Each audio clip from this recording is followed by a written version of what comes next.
把中国的警告当作耳旁风，我国也不再客气了，直接拿日本开刀。如果看不懂，将付出更大代价。大家好，我是肖一华。在中国三番五次的警告下，日本仍然当作耳旁风。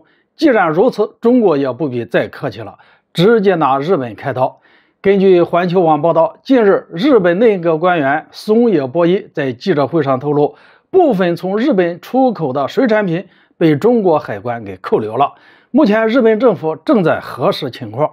据了解，中国海关的做法是合法合规的。由于日本政府执意推进福岛核污染水排海计划，前不久中国海关总署宣布禁止进口日本包括福岛在内10个县的食品，对日本其他地区的食品，尤其是水产品，会实施更加严格的检查，防止存在风险的日本食品输入到中国境内。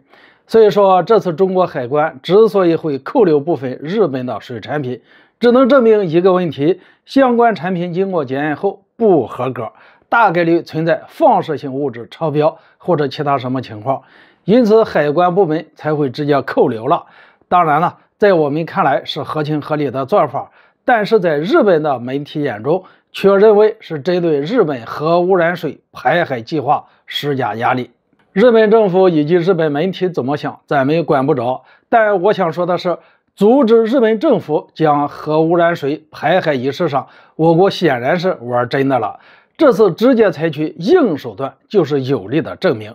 如果说日本政府还看不懂，或者继续装傻充愣，未来必将付出更大的代价。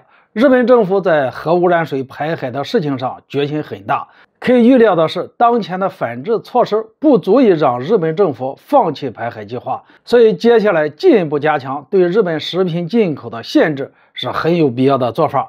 所以呢，假如是日本政府一意孤行的话，届时相信我国会该警告警告，该行动行动。现在只是禁止进口日本10个县的食品，如果日本政府还想将核污染水排入大海，不排除下一步全面禁止进口日本水产品的可能性。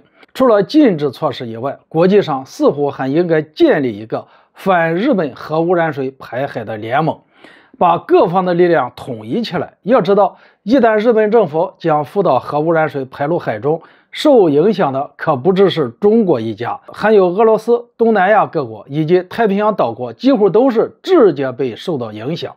随着时间的推移，全世界的海域都将被福岛核污染水给侵蚀。换句话说，日本政府的做法简直是危害了全人类。所以这些遭到损害的国家是不是都可以联合起来呢？然后一起上联合国也好，去国际刑事法庭也罢，联手状告日本政府的非法行径，以大势威逼日本政府。这样一来，留给日本政府只有2个选择，要么停止排海计划，要么继续执迷不悟。但是后者要付出的代价，恐怕日本政府承担不起。